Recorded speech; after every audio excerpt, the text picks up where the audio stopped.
Pinapapasok kasi yan. Pinapapasok sila kahit tao.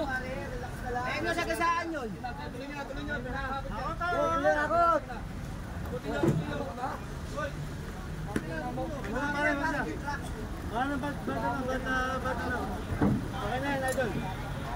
Tuloy nyo na lang yan.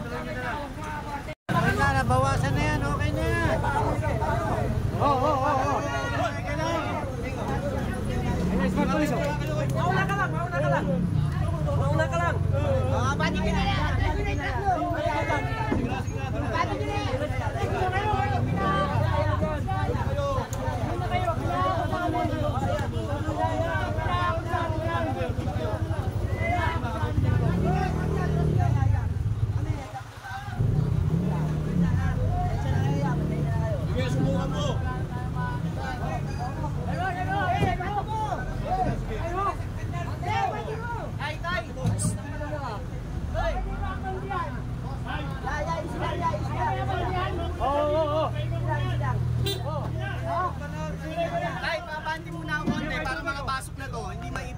Paakot mo na lang kagad para pasakay mo na sa truck.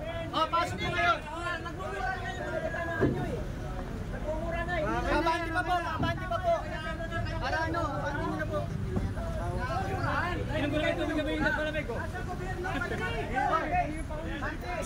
Nakabawasan na eh.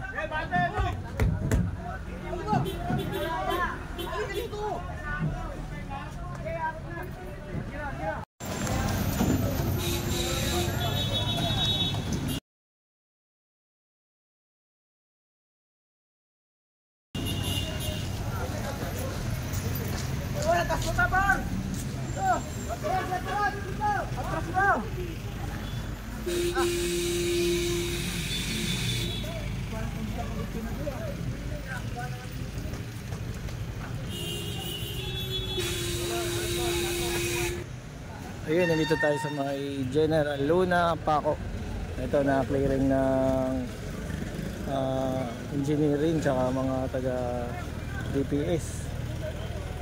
Ano, yung hollow blocks nila, ayan. Kitang-kita nila sa may bangketa mismo. Ano to, hardware. Diyan nila nilalagay yung mga supply nila. Ang panindila. Tapos, kung mapapansin nyo, yung mga buhangin, natakpan na yung drainage. Ayan yung drainage. Wala kami pangilog ordinarya, tinutulungan kayo.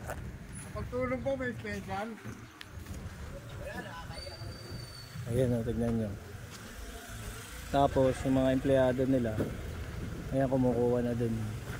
Tinatabi na nila. Ayan. Kaysa maubos yung mga buhangin tsaka hollow blocks.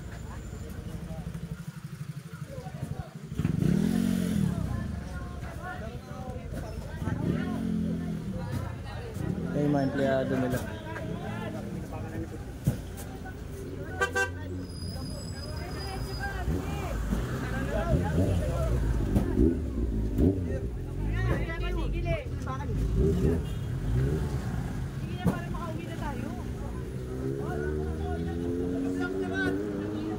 Ito yung kabila.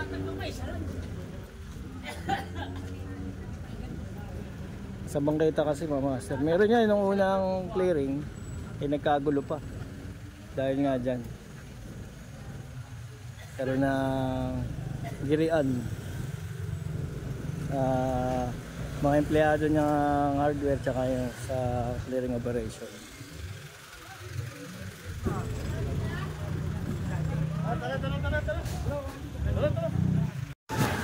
Ayan mga master, no? Itong mga hollow blocks, ayan, nakikita nyo sa may bangketa mismo. Nagkaroon ng pag-uusap to nung unang clearing, dinaanan din to. Sinabihan na din sila na alisin na para walang obstruction. Ang problema, inalis nila konti lang, tapos binalik ulit. Bumalik ulit ang clearing team. Ito, nakakakot na ng tuluyan.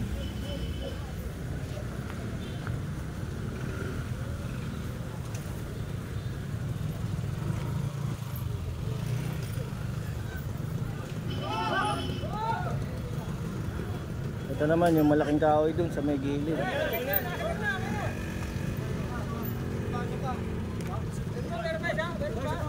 Oh, may isa pa daw. Ayun.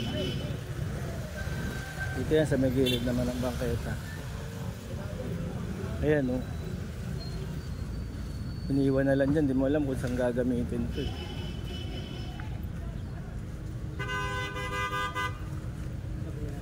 Okay. Isa. Dalawa. Ilahin mo doon. Lalo. Isa. Dalawa. Isa. Dalawa. Isa. Dalawa.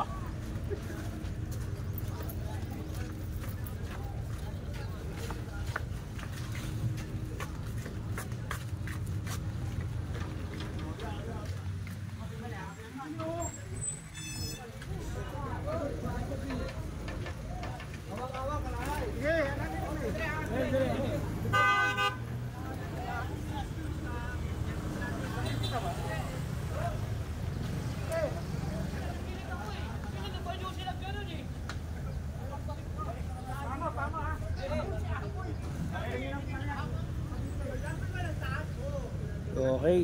Yung tali. Siguro dito natatapos yung clearing operation ng Manila Engineering kasama ng mga DPS. Okay, thank you mga master. God bless po.